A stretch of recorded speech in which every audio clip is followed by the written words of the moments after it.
joined now by the Deputy Secretary General of the United Nations, Ban Ki-moon's right-hand man, Jan Eliasson. Mr. Eliasson, thank you very much for joining us on TRT World today. I want to begin with Russia's surprise move to pull out of Syria. Did that take the United Nations by surprise? And how do you think that will affect the talks in Geneva? Well, it came somewhat unexpectedly, but it was welcome news. It was announced at the day of the opening of the talks in Geneva, and of course what we want to see now is a de-escalation of the military activities and focusing much more on the political process. So we see it as a positive step, although we haven't quite yet analyzed the full consequences. There is still, of course, areas in Syria which are not covered by the cessation of hostilities agreement. Both al-Nusra and ISIS controlled territory are outside the agreement, as you know. But generally speaking, we see now a trend of moving in the direction of a political process which becomes more and more credible and tangible. But do you consider this a cynical move by Russia to essentially have the negotiations in Geneva on its own terms? Well, we would like to welcome any move which reduces the military activities in the country, and we would hope that we will see similar trends taken in many other areas. But of course, the Russian military activity being reduced is good news from our side. Then, as to the political consequences vis-à-vis the Syrian government, I cannot speculate in, but all in all, I think we should generally expect from all parties to reduce the level of violence. You mentioned al-Nusra and Daesh being outside the remit of the cessation of hostilities. If Russia is pulling out of Syria, do you think that will strengthen the hands of those two groups?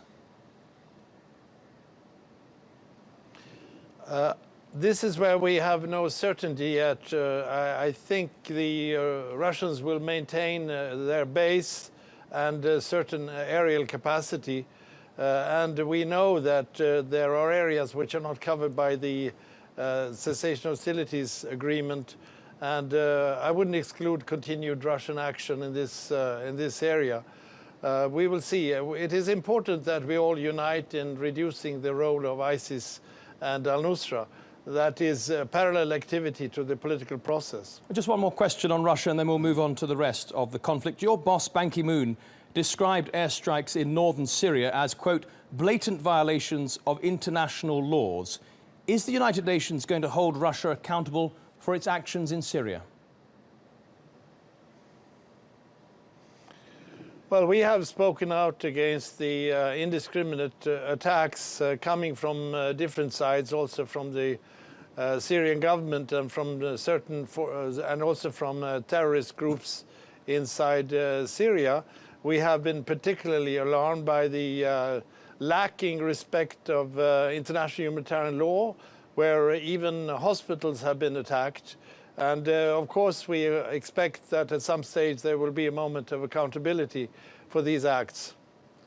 OK, well, we'll move on until the talks in Geneva. The cessation of hostilities, Russia apparently withdrawing, the opposition seemingly united under the HNC. These are the best conditions we've seen for peace talks since the conflict began. Would you agree with that? Definitely, and there are two pieces of good news the last couple of months. First of all, that we established the Syria Support Group, which both contains the member states in the Security Council, key member states in the Security Council, and then also regional actors who can influence the situation very concretely.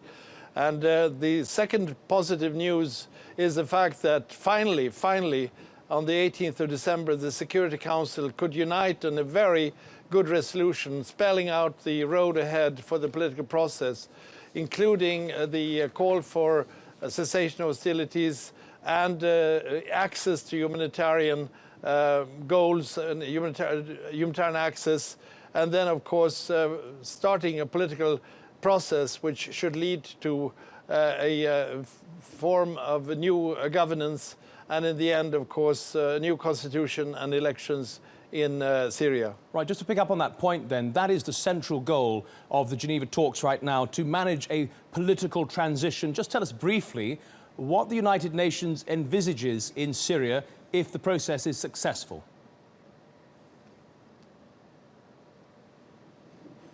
We are guided by the resolution that was adopted by a unified Security Council in December, asking for immediate steps for cessation of hostilities, asking for increased humanitarian access, and we have seen progress on those 2 points.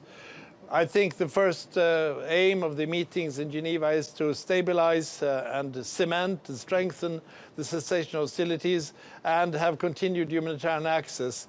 But of course, what we need to reach very soon is a discussion about the roadmap forward towards transition.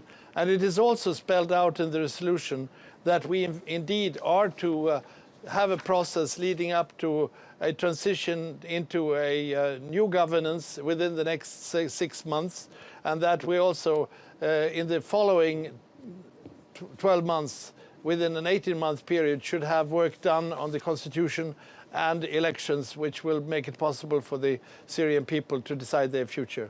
And just finally, we see different groups in Syria taking swathes of territory. Syria's Kurds taking territory along the border with Turkey, the regime and rebels controlling different areas, Daesh controlling Raqqa and other parts. Do you and Ban Ki-moon and others in the UN circles believe that Syria can be reunited, or will it always be split up even after this political process? I think we all must aim for maintaining the territorial integrity of Syria. This is spelled out also in the work in the Security Council. The basis is to maintain the territorial integrity of Syria. I think if we get out on the slippery slope of dividing the country, I think we are in for another chapter of insecurity and even conflict. The importance of the transition period is now very, very obvious to us. And I hope the parties in Geneva understand the importance of moving forward, but also that the different parties on the ground don't take advantage of this cessation of hostility situation to recover new territory and make movements that could destabilize the situation. I also know how important it is for Turkey. I was in Turkey only 2 weeks ago, and I saw the enormous effect of receiving 2.5 million refugees. So I know this is very important for your country, and it's important that the situation also in the Aleppo area is secure, and that it is calm, and that we will not come in a situation where new areas of Syria become besieged and subject to starvation. Jan Eliasson, Deputy Secretary General of the United Nations, thank you very much for your time.